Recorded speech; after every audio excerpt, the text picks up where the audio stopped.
I know we did last year, but it's the final this week, so quick word on that. Yeah, as it gets nearer, the importance of it for both clubs is just going to really ramp up. 35, 40,000 English fans going over to Bilbao. It's going to be a special atmosphere, and a lot at stake. A lot at stake for both managers, for both clubs. It really does impact the next, I think, maybe possibly 2-3 years for each of these clubs, because they need investment into their teams. And if they don't get this Champions League money, then there's going to be a lot less investment, which means then that they could not finish it. They might not finish in the Champions League next season, which then means that you're just, if you like, bumping the problem more down the road. And yeah, so important for both clubs. Ange, many saying that no matter what happens, that he may not stay at Spurs. So he said earlier on in the season that he would win silverware in his second season. He's on the brink of doing so. For Ruben Amorim, you know, to win silverware in his first season at Manchester United and sort of be able to overcome the horrific league form and go into that pre-season with a new group of players, with the the money behind him that he's got to be able to invest into the squad, and the confidence of a medal round the players' necks and his neck is massive.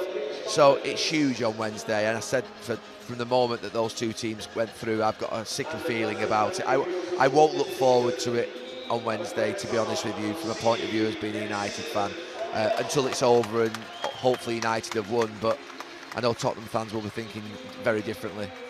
Yeah, it is that time when we all feel sick as fans. Obviously, playoff weekend ahead as well. Yes. We didn't go into that, but by this time next week, Sheffield United or Sunderland will have ticked the final box. That's a massive game.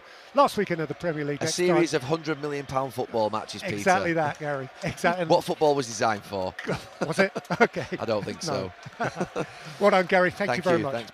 Manchester United up against Tottenham next week. I'm in work on Thursday morning. I'm wondering how I'm going to feel or whether I'm even going to come in or not. But winless in 8 Premier League games now, Ben. Ruben Amorim says he's embarrassed by the Premier League record. What have you made of his start at Old Trafford? Well, if I, as a Charlton fan, can be here talking about Crystal Palace winning the FA Cup, I think you can make it in. Yeah. Look, I think it's a really tough one, isn't it? Manchester United, Ruben Amorim. He has had an incredibly difficult start, I think it's fair to say. In person, I think he's been great. I've had the pleasure of a couple of interviews with him, obviously done plenty of press conferences with him. He is great for a quote, a dream as far as we're concerned in terms of the things he said about being the worst team in Manchester United history, possibly regarded as the worst manager. They're almost, you know, it's objectively their worst season in 50 years. He's only won 13 of 26 in the Premier League, which is not good enough for Manchester United, is it? This trophy would, in many ways, save their season. We had the same discussion, didn't we, about Pep Guardiola and Manchester City in the FA Cup. Well, the Europa League is a bigger trophy for United because of what it brings. That Champions League qualification has the potential to transform the club. We look at how much they'll need to change for next year, and having the revenue for the Champions League can only help, can't it? Help that rebuild, that restructure. Lots of pressure on Ruben Amorim, though, because he has to start to deliver. He knows that. Yeah. He's sat there in the chair at either Old Trafford or at Carrington at the training base, and he's said quite simply, I know the size of this club. I know we have to win. And he's not got enough out of that group of players. They've only got wins in the last few months against teams in the bottom 3 and in the Europa League. So in many senses, the Europa League's been where they've played their best football. Yeah. That'll give him hope. In the biggest of matches, they've tended to do a little bit better. This is a big match. So I think United will win, personally. I do think they'll win the final. But it could change, almost like a sliding doors moment. A win takes United in one direction. Defeat takes them possibly in another. Yeah, it's one of those, isn't it? Possibly. We probably, Tottenham need a trophy more. But Manchester United, I would argue, need Champions League football more. So it's kind of lose-lose situation, really. There's no win-win here, I don't think. But are they prepared enough to play both Champions League and Premier League football and compete in both next season? Because Ruben Amorim, Ben, he's not even sure himself. No, well, they're not. And he knows that. I mean, he said simply that they're not good enough many times because he's seeing what he's got to work with. He has now tested the players in a number of different environments, whether that is a game they should win, a game against a big club, a high-pressure game in Europe, a cup competition. He's seen what this squad is capable of, certainly playing in his system. He's seen who is suitable for his system. He has tried pretty much every player in the squad at various times. I mean, he's had to, and he's had injuries. They've been obviously very disruptive for him as well.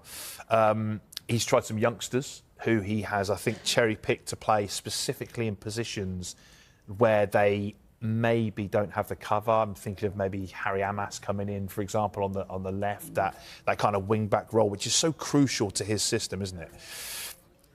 If they do get in the Champions League, they'll need to recruit. There's no doubt about it. I mean, all the way through the team, really. I mean, we always talk about the spine. They haven't scored enough goals. So is a goal scorer their priority? Can they afford to get in a number 9 and one of those number 10 players? Possibly not. So where do you put your money there? Probably a central midfielder to take the load off of Kobe Mainoo and maybe replace Casemiro. Those wing-back areas are potentially vulnerable, and then maybe a centre-half as well. I mean, it's a huge potential rebuild for a club that, as we know, has consistently been making cuts across all departments to try and save money.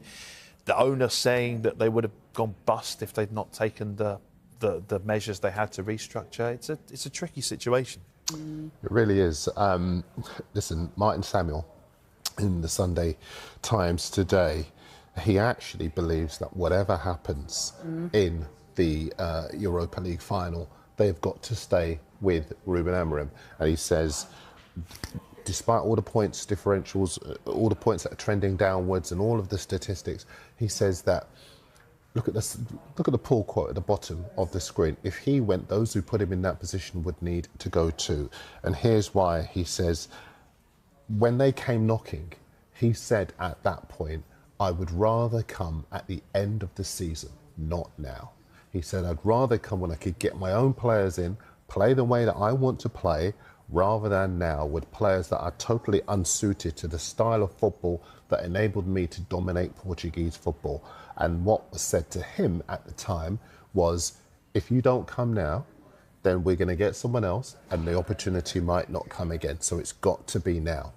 And now he's gone there, it's all gone very badly. Now, you can maybe use the counter-argument, well, why didn't he just play? And to be fair, Martin does. Why didn't he just play with a system that would have suited the players? But the bottom line is that if you look at where the club are right now, if you look at the decision-making at Manchester United, in Martin's view, which has seen Dan Ashworth come in and then leave, which before him had seen Erik ten Hag continued with after winning the FA Cup and backed in the summer with a pile of players and a pile of money that suddenly was all rendered useless when Ten Hag was sacked and Amorim was basically handed players that were not suited to the way that he wanted to play. It's really on the toes of the decision makers at United if suddenly there would be a third major change, major decision that would leave Manchester United in a no man's land. It's a really, really instructive piece by obviously a must-read columnist on a Sunday morning. I just want to pick up on there because obviously I want to ask Spurs before we do run out of time.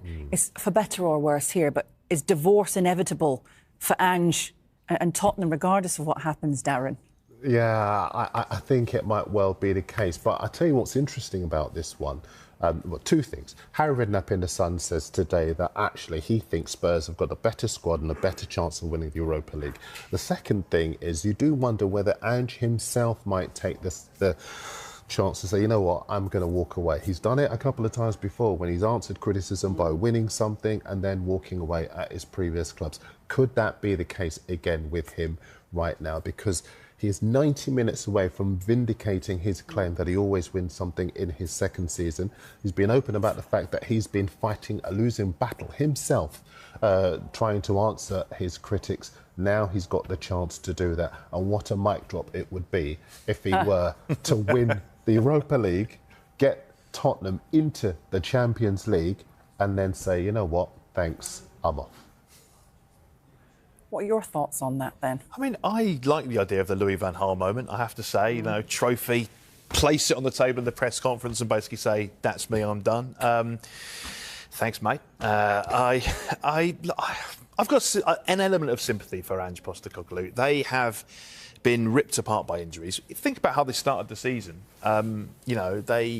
He's proved that when he gets his team playing in the right way and he's got all his players fit, they can be a match for anyone. They proved it at times last year, this year as well. But they seem to just be running out of steam, don't they? And I think that certainly Tottenham fans that I speak to, I think the tipping point has come whereby I think more want to change than don't. I don't think there's many left who are saying... I do think a good manager can post bad numbers. I mean, not many people talk about the season when Pochettino got to the Champions League final. Final third of that season, they were all over the place. But people forget that because he got to the final. And I think with Spurs, if they were to win this thing, you're never going to forget the numbers, obviously, and the number of matches that have been lost in the domestic season, because it has been four. There's no way that you can get away from it. But as you say, there have been horrific injuries. They've been ripped apart. Morale has really taken a bit of a hit. I feel a lot of sympathy with him. Right, let's talk Kulusevski. How big a loss is he going into this game, Darren? Well, he's a huge loss because he can make goals, he can take goals. He has played centrally for a time at Spurs where he's been particularly effective. And, you know, he's an experienced player who they can call on in the big moments. But obviously not having him for this game is going to be a huge miss. Listen, Two underachieving giants of English football will collide in an all-or-nothing contest for silverware as Manchester United face Tottenham Hotspur in the Europa League Final. The Red Devils are currently experiencing their worst season of the Premier League era. The 20-time champions of England are languishing 16th after 37 matches with just 39 points across the campaign. United have recorded a staggering 18 defeats in the league, which is for more than United managed in Alex Ferguson's final 3 seasons in the Old Trafford dugout put together. They are also on course to finish in their lowest league position since relegation in 1973-74 and have regressed under Ruben Amorim since his arrival mid-season. Meanwhile, Spurs are in 17th position with 38 points, which makes them the worst performing side outside the relegation places. The Lily Whites have suffered a club record 20 defeats in the league and are heading for their worst league finish since relegation in 1977. Both clubs can attribute some of their problems to injuries this season, but the pair have both managed to put their woes behind them with a string of excellent performances and results in Europe. One of these teams has the chance to end their dark season on a high with a trophy and Champions League qualification, while the other will end the season on a low note. Ahead of a highly anticipated All-English final, we take a look at the injury news from both teams.